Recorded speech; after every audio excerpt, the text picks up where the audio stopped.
여기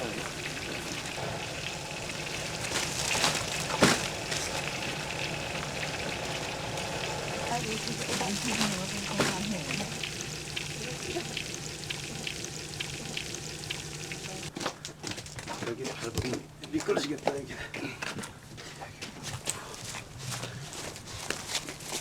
저 아이스박스 다시 드려야겠어요. 아이스박스 있거든요. 같이 드려야 돼요. 선생님 부러져가지고.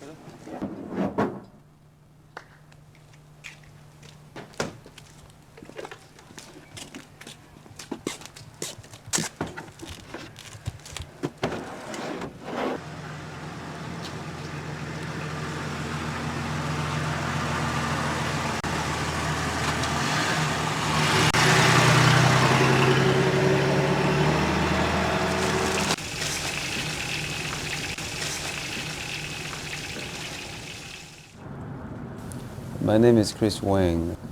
I came to America in 1978, November. I had a dream that if I went to America, maybe I might have a chance to go to higher education. I was an engineer, radar design engineer. One day, that work did not interest me any longer. And then I opened up the Bible. I could read Bible all day long. I cry all day long. I didn't have any choice but answer to his calling. So I went to a seminary, Southwestern. We are in downtown right now. There's a place that's owned by Santa Fe Railroad Company. They used it for 40 years ago as a docking something truck, and now they don't use it anymore. So we go there and preach the gospel to them, and people gather around there.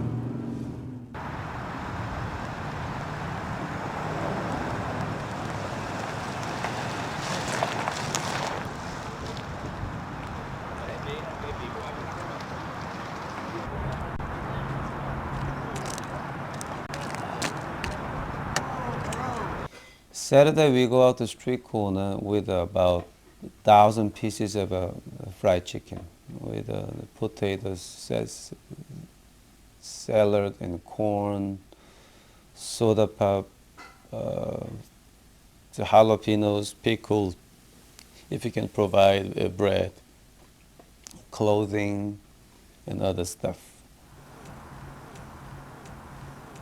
And then we go out there and have a church and give them a chance to know God.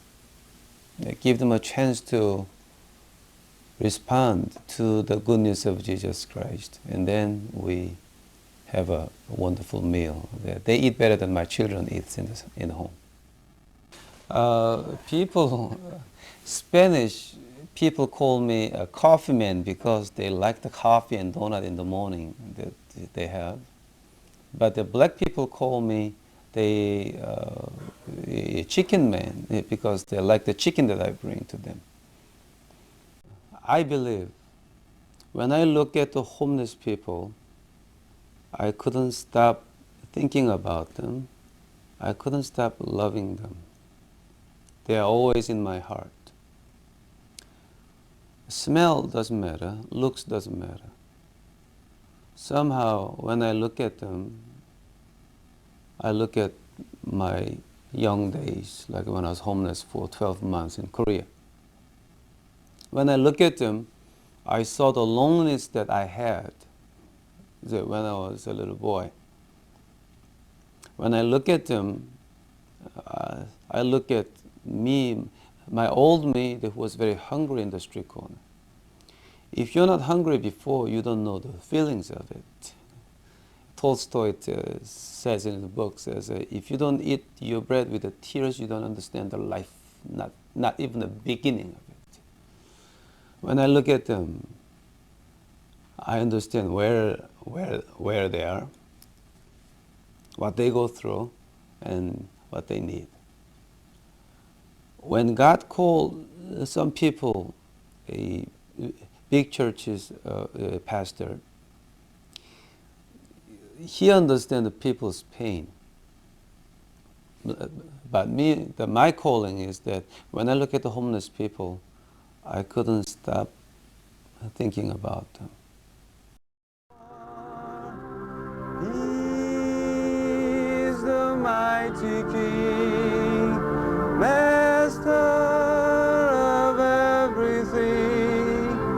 His name is wonderful, Jesus my Lord. He's the great shepherd and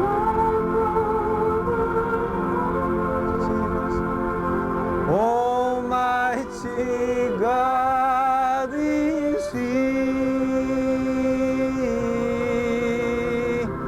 Bow down before Him, love and adore Him.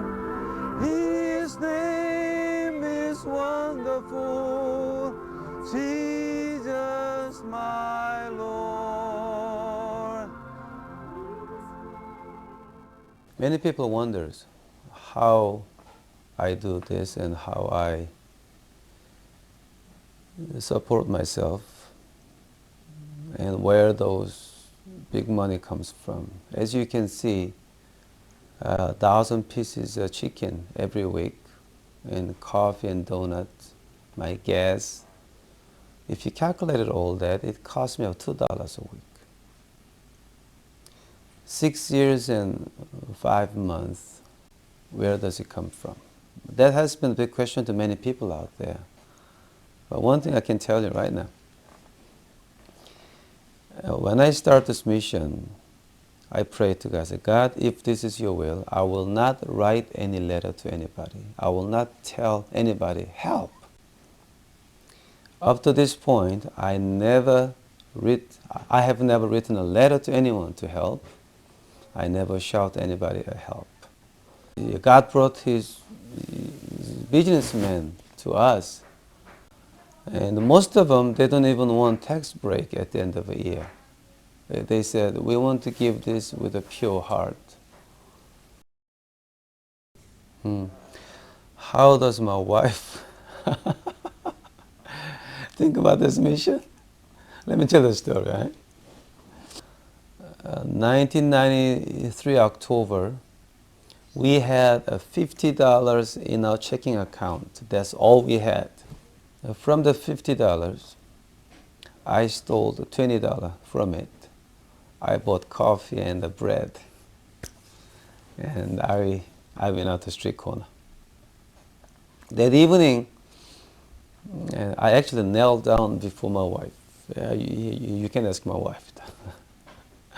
I confessed my sin. So, my wife, my woman, I have a confession to make. Forgive me. He said, what is it? I said, I stole $20 from your $50 pot, and I bought coffee and bread, and we only have $30 left.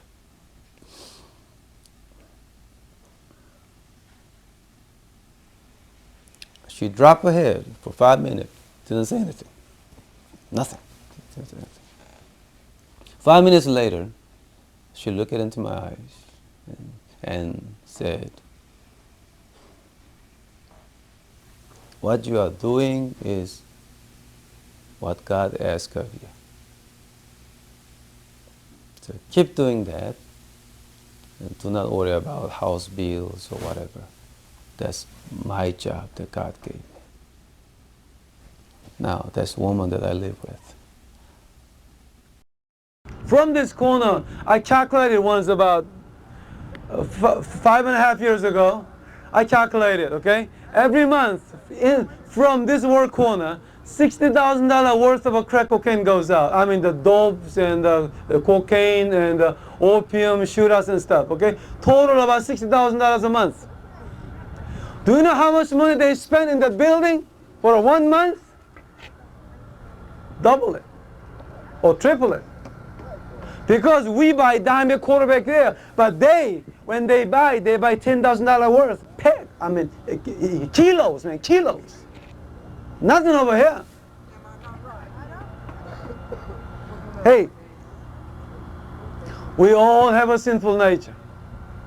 Unless we know the name above all name, Jesus Christ, we do not have a spiritual reality. We have a sinful nature.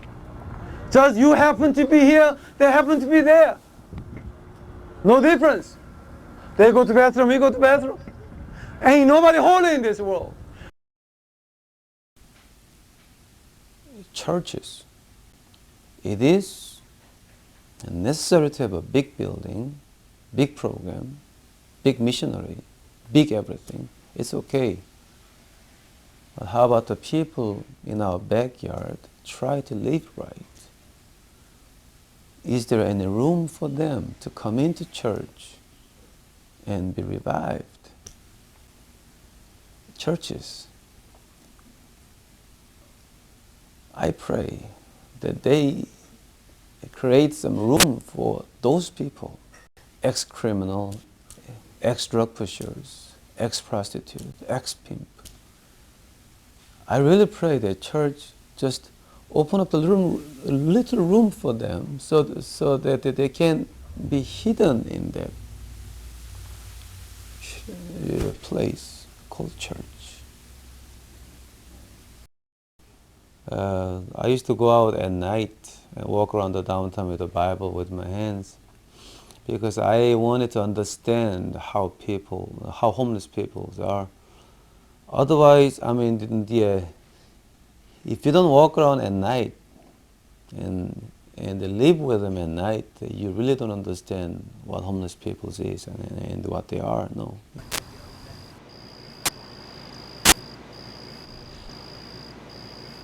There was a black guy, white woman, the boyfriend, girlfriend, common marriage, I don't know what that was. And I think she told him she's got a headache. So they're right in this place. He punched her. I heard a sound from there. He punched her and he threw her down right here. Okay? And he was raping her here. And police was watching, drug pusher was watching, people was watching, they didn't do a thing, nothing. So I walked up to this place, about 50 feet from here to there. She saw me and she cried, "Preacher, help me." So I walk up to her, and I look down. And that moment, I mean, he was raping her right there. And that moment, I asked myself, I said, God, what? You have to draw me the line here. Now I'm a preacher. How far can I go with this? I turn around and walk back. I have never seen her again after that. She disappeared from the downtown. I don't know what happened to her.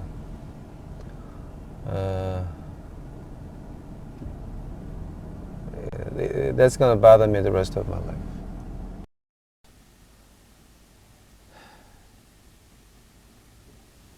I don't know.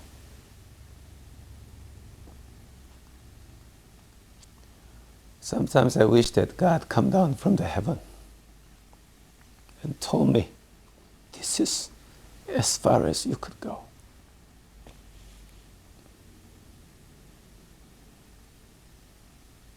I don't know.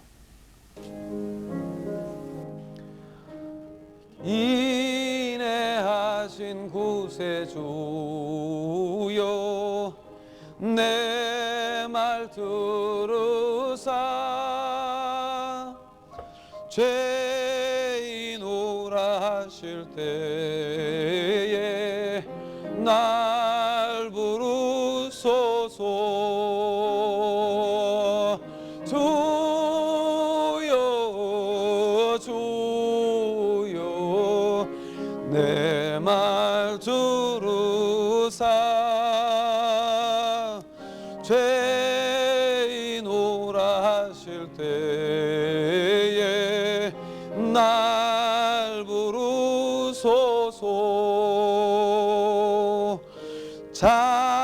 자비하신 보좌 앞에 꿇어 엎드려.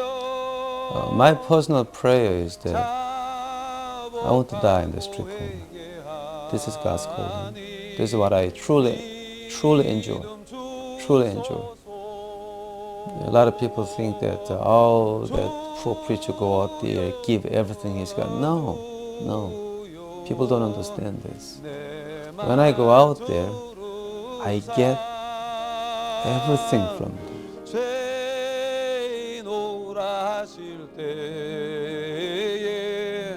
날 부르소서. Trusting only in thy merit, would I seek thy face. Heal my wounded, broken spirit. Save me by thy grace. Sing, save